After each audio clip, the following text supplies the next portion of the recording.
Good morning, everybody. Good morning. How are we doing? I am doing very good, actually. Good. Glad to hear that. Let me see, get a few things closed here so that we can have some room to navigate on the screen. Did everybody get my email? No, No. Okay, because I did not. I I sent don't think. okay, well, I sent out 2 emails this morning with. Yeah, I got it. I got it. You got it? Okay. Yeah. All right. Yeah, I couldn't get in on your link. I had the one the center sent. I'm sorry, what now? I couldn't get in on your link that you sent. I had to go back to the schedule that the center sent. Oh, okay. All right.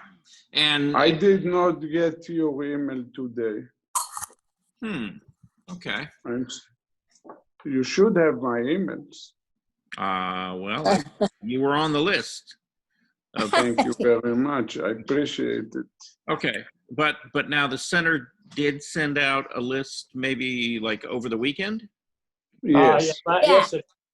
Okay. Yesterday. Oh, good. Last night they sent. Yeah, like 8 p.m. last night. Yeah. Okay. Hi, I need to figure out how, this is Joyce listed as Zale. I need to figure out how to turn the camera on. Turn it on.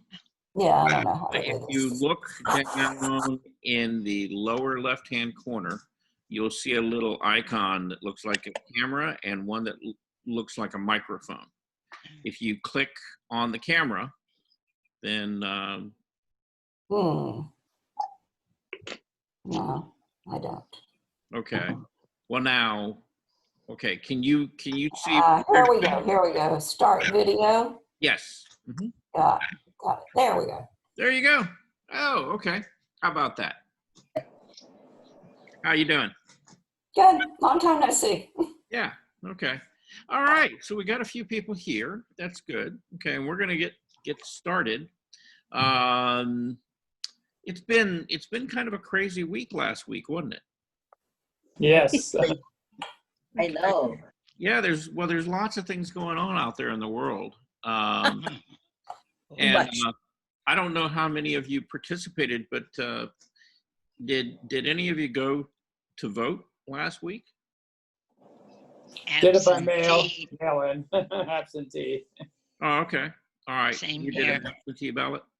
Okay. Absentee ballot. Yeah. Did anybody else go vote? Early voting. Early voting. Okay. Yeah, that's in it. I ended up having to do that as well. Just because I had requested a mail-in ballot, but it never showed up. So Mine too. didn't show up either. Mine either. yeah. Yeah, That was a common story. But what happened last week, I actually had classes scheduled, and then on Monday of last week, the county basically let everybody know that we weren't going to have classes last week, that they had things for us to do. And so nobody knew what that was. We were told that we were going to go into the center and do decluttering and things like that. So I was kind of counting on that happening Monday afternoon at about 5 o'clock. They let everybody in the scene services department know tomorrow you're not going to go into your centers and declutter. What you're going to do is you're going to show up at the polls and you're going to help with the election. Oh, wow. Yeah. Oh. What fun. That's a new one? Yeah, for me, that was like, well, wait a minute. Why did I go early vote? Because the reason I went to go vote early was I didn't want to stand around in a crowd of a couple of thousand people. Right. So anyway. Did you do test? Plus, nobody was trained to do that job. Right, It's yes. kind of create issues. Yes, well, the thing is, so that's like 5 o'clock, they let us know, okay, you're going to go to a polling place. We didn't know which polling place we were going to until about 8 or 9 o'clock. And then, along with that email, they put in a link for a training that you were supposed to watch this video about, what you were supposed to be doing, polls to help, right? Nobody could get into that training. So nobody got to see it. So, we were told briefly, okay, well, no, don't go to the polls, you wouldn't do you any good. And then about half hour later, it's like, no, you definitely got to show up. So this is like 11:30 at night, and we're still all up, and we've got to be at the polls at, before 7 o'clock, to help them open up these places and stuff. So it was an interesting experience last week. But what I can tell you is I ended up going to the southwest part of, well, I would call it College Park or even Fairburn. And when they opened up the doors, there were about 1,000 people in line. Wow. So it was a little bit busy down there.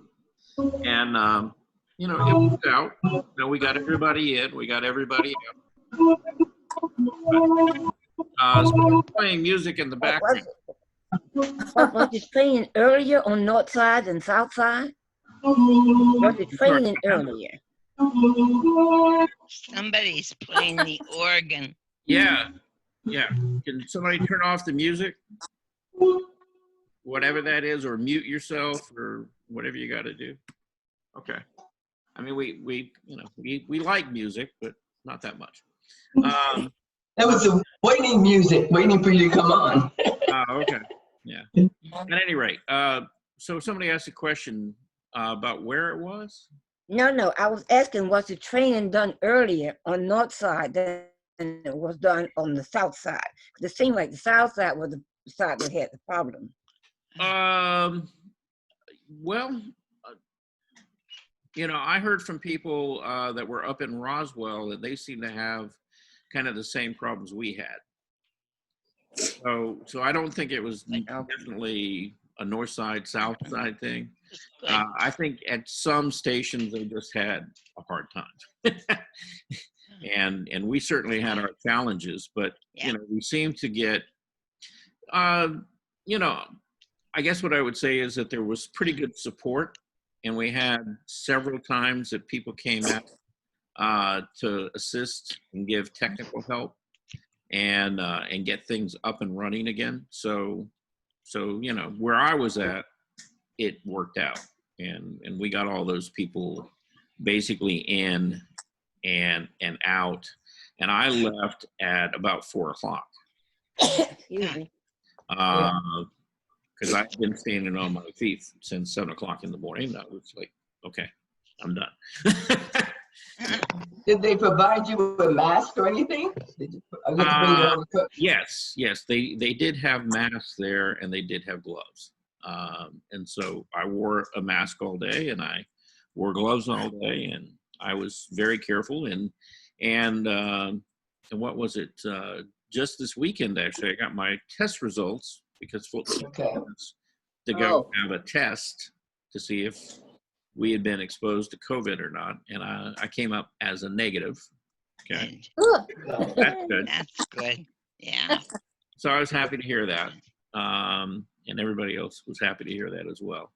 So yeah, it's been kind of last week was kind of a crazy week, and and there's all kinds of things going on, and so I wanted to spend a little bit of time, not necessarily talking about those things, but talking about the fact that even though we are basically isolating, self-isolating at home, that doesn't make us immune to the world outside. That's right. And the thing is, if you watch a lot of news and things like that, you're gonna have some, reaction to that, and your reaction to such things can actually sometimes be motivating and give you, things that you could talk about, things that you can incorporate in the art that you're making as well. And, expressing your feelings, I mean, that's kind of what art is really all about. is about, getting some of that stuff out from inside you out onto a piece of paper, canvas, sculpture, whatever that is. And kind of working through the things going on in your life and how that affects you. So, it's something that's, art is a very effective therapy in a way, to deal with a lot of that stuff. And particularly if you have anxiety about it, or you're not certain, about how you feel about things, sometimes it's a good way of working through things. So I would encourage you to try and do that. Okay. Anybody got anything that they need to talk about? Anything they want to bring up? No, we have a new baby You got a new baby? last night, little boy in New Jersey. Oh, okay. So this is what are their names? Jared Pitts. Derek. Jared Pitts, yeah. Right. Jared Pitts. Okay. Derek's brother, yes, yeah. Okay. Well, tell them congratulations for me. Yeah, and all of this corona kind of stuff, it's very scary. Yeah, it would be. And particularly, like going to a hospital and delivering. Now, were they in New York? Hmm? Were they in New York? New Jersey. Oh, they were in New Jersey. Okay. Mhm. Right out, Jersey City, New Jersey. Okay. All Right. right. Well, it might as well be in New York, But, Just about, yeah. yes. Not that far away. Okay. Mother and son are doing fine. Okay, good. All right. Anybody else? Anybody else got anything going on in life? Everybody healthy? Doing okay? So far. Mhm. All right, good. Well, let's try to keep it that way. All right. Well, I was going to introduce you guys to two different artists today, and they're very different, from each other, and yet they have a lot of similarities at the same time. Hi, Linda Randolph. How you doing? Oh, hi. How you doing? I've been working at Mount Vernon Village trying to find places for people. If anybody knows anybody who wants to move to a retirement community, call me. Okay. All right. So as I said, there were two different artists I wanted to introduce you to. And you probably didn't see their work because they're both relatively young artists. We're talking, maybe middle 30s to 40. But they're both doing some fantastic work, and I wanted to share it with you. So I'm going to share a screen here. Let's do Adam Miller first. Because he's a little bit, what I would say, darker and heavier. Wow, you said it. Yeah. Now, You're getting good with this, Charles. Pardon? You're getting very good with being able to use them. Oh yeah, yeah. I'm finally figuring out where all the buttons are. Okay, so anyway, this is a piece by Adam Miller, and basically he's a contemporary painter, and he falls into a school of artists that refer to themselves as imaginative realist. Okay. And that's a pretty broad category, really, when you get into it, because it could be anything from, like psychological things like this to sci-fi, fantasy, futuristic, it's pretty wide. But I've been watching a couple of videos, on this whole art movement called imaginative realism. And, there's lots of contemporary artists working in that particular vein. And it goes all the way really back to around about the 1950s was when this movement actually really began. But, in a way, it's very traditional because all of these artists, have to understand anatomy and, classical composition and technique, they're very good technicians. painting, things like that. But I'm going to just kind of go through a couple of these real quick and just let you look at them. And then I want to get some reaction. Like, there's a piece. And so obviously, you've got perspective involved, you've got the human anatomy involved, you've got atmospheric perspective. So it goes all the way back to, Does he place sculptures on top of the painting? Is that what I saw on that first piece? No. These are all painted. They are all painted. Yes. It This is looked like all it was painted on one. also that first piece. Pardon? It looked like a piece of like small sculpture on the piece. Like this piece right here? Raised. Yeah, it's it raised. does look like sculpture on a piece. Yeah, it looks like the background is painted and the sculpturing up on top where the figures are. Huh? Well, again, now see, this would be using a technique like Da Vinci or Caravaggio, called chiaroscuro, right? Which is nothing more than, light and shadow. Okay. And in fact, Miller, I think it was Raphael, who he was in particular interested, in studying, and studied Raphael's techniques. And if you look at this painting in particular, it's a lot like Raphael's work.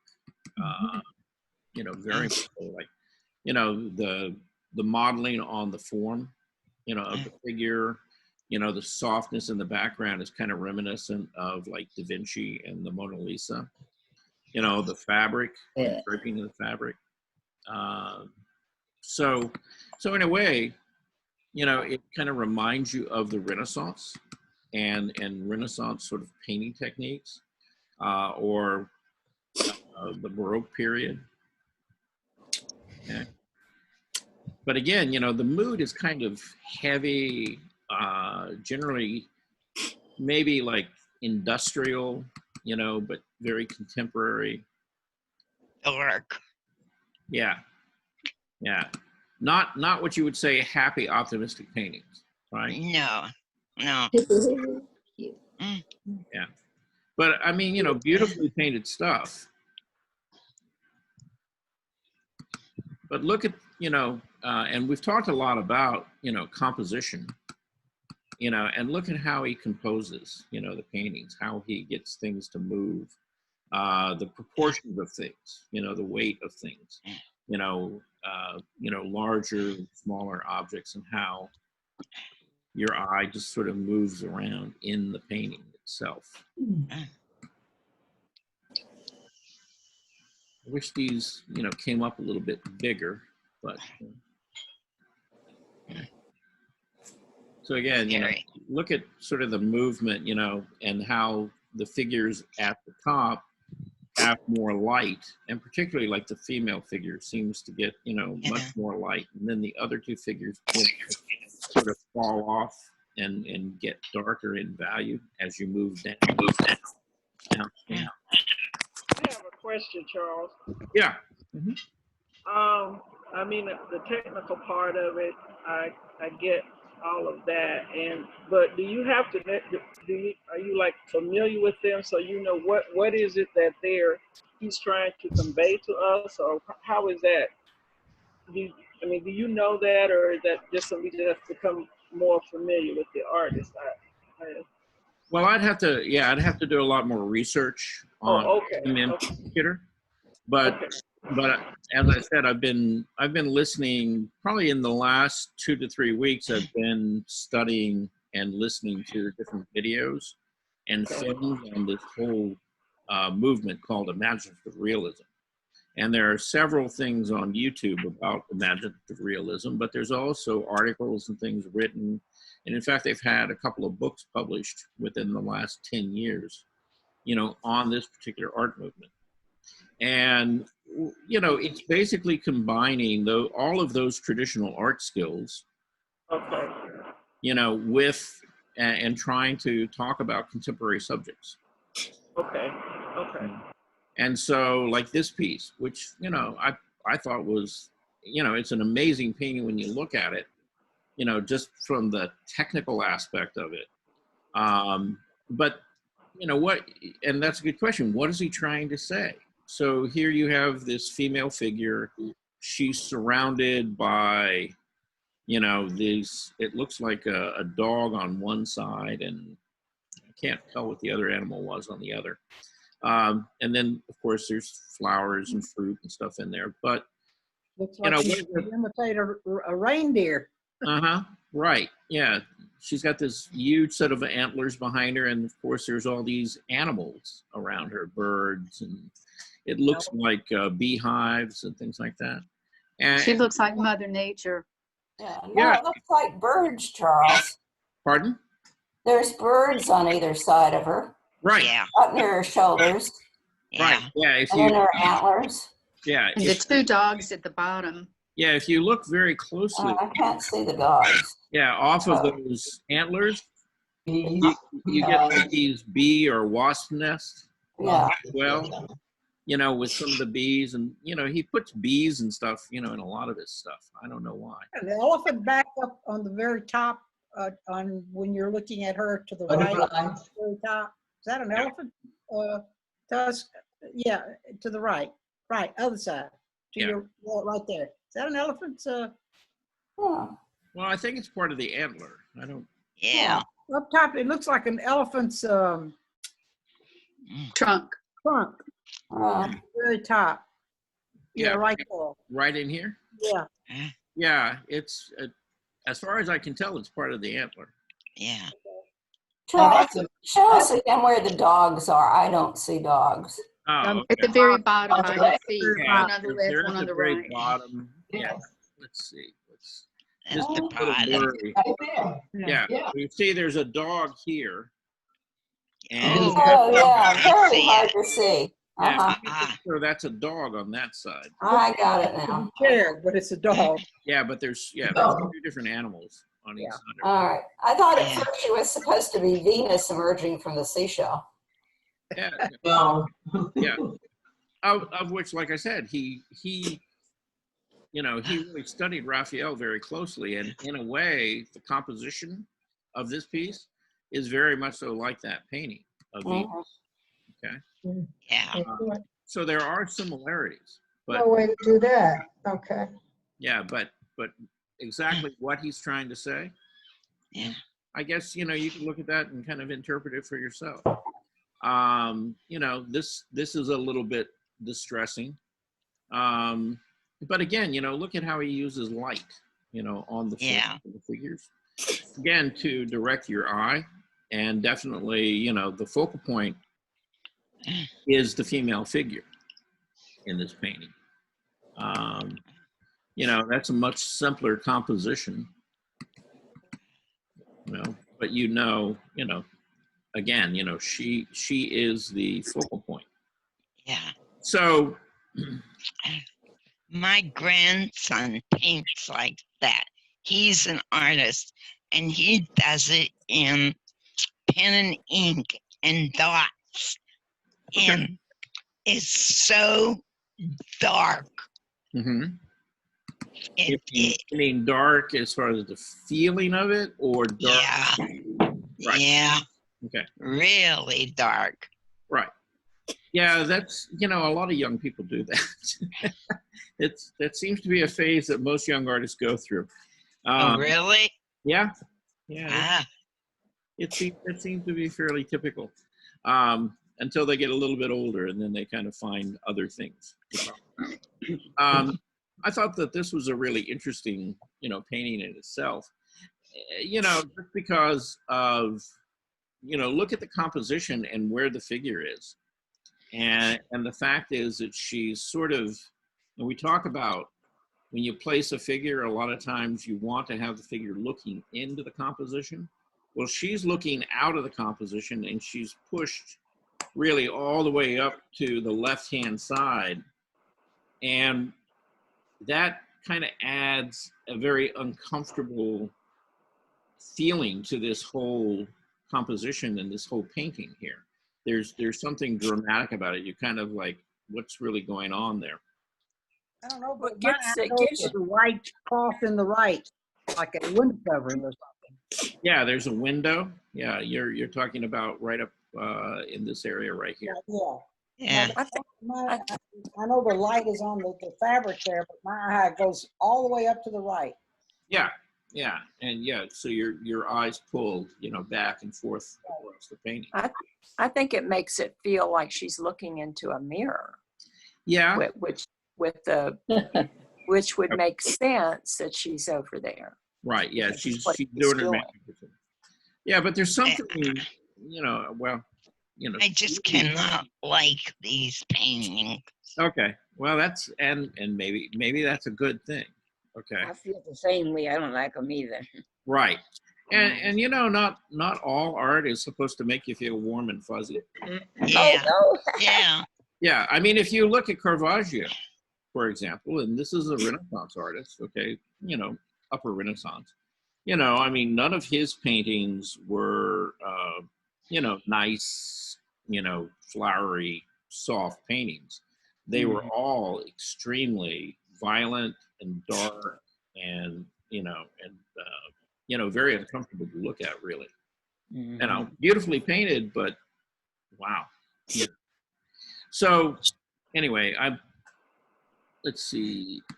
Yeah, I like the little boy. yeah, the little boy was, but still, it was a little bit dark. Kind of a sad painting, right? And then you know, yeah, and then I'm going to kind of end with this one. And again, this guy, technically he's a very good painter, and he's very good at controlling his value and setting up his composition and lights and shadows. So he has, he's really worked on having all of those technical skills that you want as a painter. The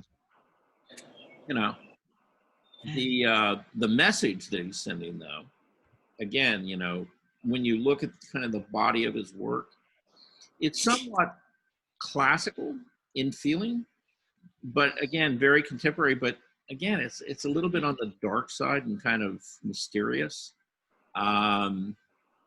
So yeah, you don't walk away from looking at his work, with this warm, light, fuzzy feeling. Okay? So I'm going to stop sharing him. We're going to go on to the next artist, and maybe she'll make you feel better. Okay? Let's see. Okay. Now again, now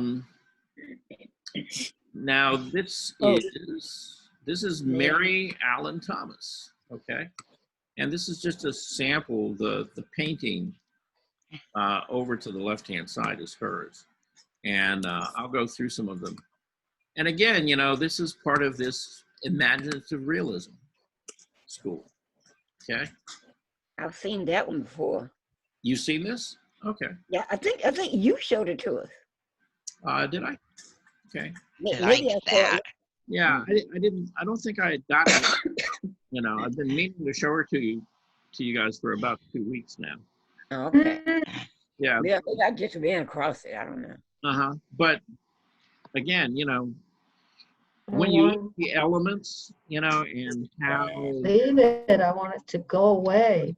Pardon?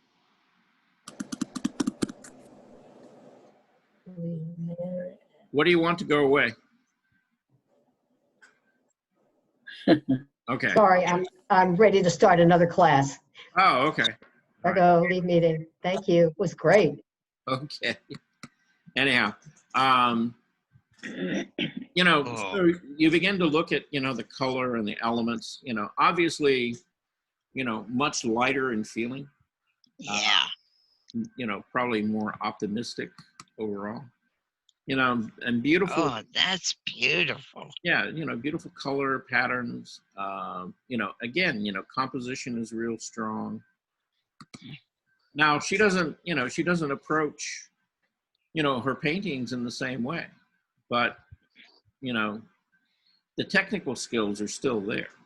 Yeah. Real strong design skills, real strong drawing skills. Uses a lot of botanicals, animals. In looking at, a large body of her work, it's all about, you know, females. She doesn't do men. I don't know why. She just doesn't. Is this oil? No, I think that these are all water media. I think they're all watercolor. Yeah, That's what I'm saying. everything Everything that says such an in outline, strong outline on figures. Everything Yeah. in pink. Well, Outline. yeah, it's a bit like it's a An bit. illustrator. Well, it's a bit like Klimt, Gustav Klimt's work, in a sense. You know, the drawing style and everything else is very similar to his. You know, kind of simplified, but everything's highly designed, you know, and very, very thought out, you know, about where the textures are, where the flat areas are.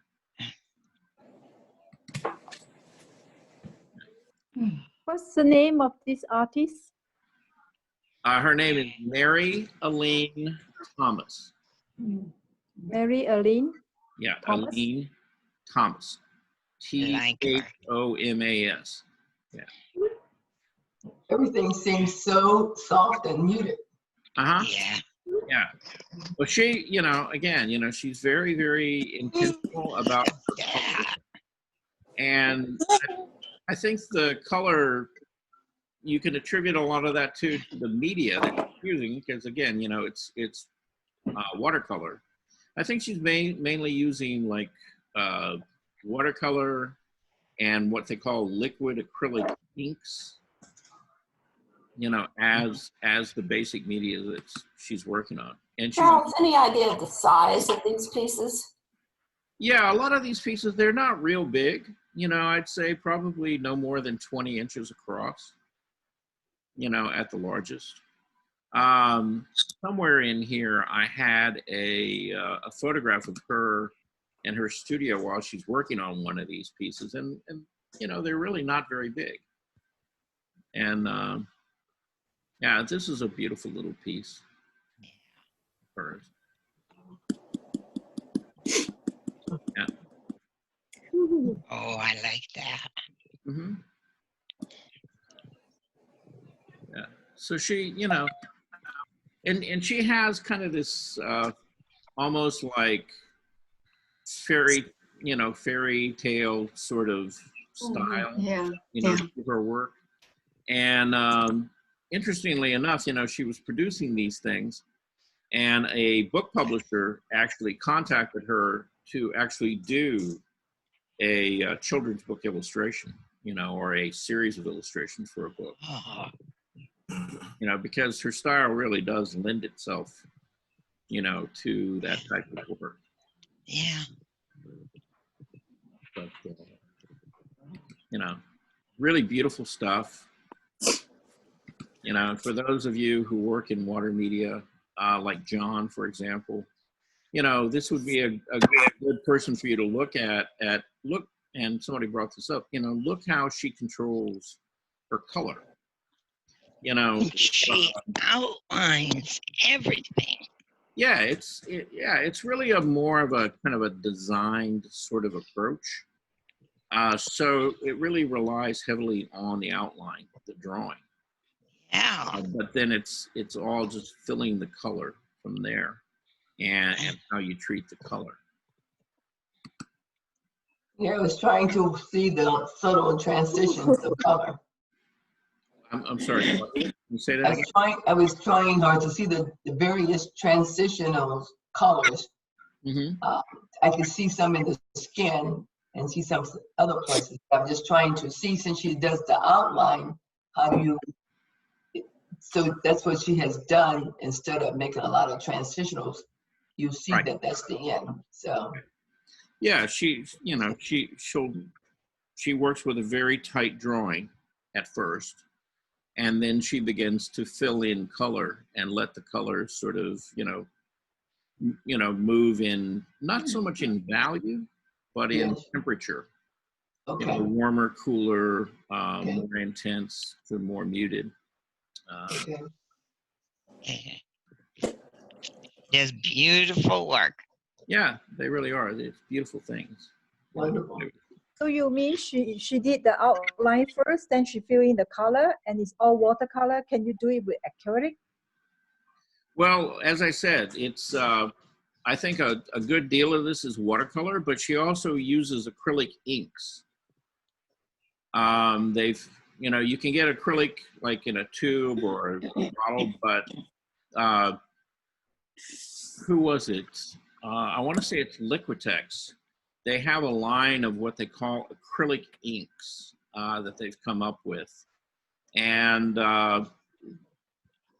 they're a little bit, a long time ago, you could get what they call Dr. Martin's dyes, which were very, very intense colors. Came in like little, bottles with an eyedropper on it. These acrylic inks are the same thing. The color is really highly saturated, very intense. But unlike watercolor, they're permanent. You can put. Charles, how does that compare to the alcohol inks? I don't know. I haven't really used them. But she's getting some beautiful effects with them. The background, like on this piece, for example, if you look at this bluish sort of background, it has kind of a feeling of watercolor, and how watercolor sort of, the colors, some of them kind of get a little bit granular and kind of break up, and you get this nice feel. It's almost like somebody put alcohol in, watercolor. And a lot of watercolor artists will do that. They'll wet an area, they'll drip color into it, and then they'll drip alcohol in it to get the color, the color to basically splotch up like that, and begin to get that texture. But as I said, from what I've read about her and seen, she's using these Liquitex inks, which are acrylic based, and I think just traditional watercolor as well, combined. Okay. Here's that image. That's her working in her studio. And so if you look at this, what she's working on is she's working on a what they call a cradle, which is a wooden panel. Okay. Now you can get these with different surfaces.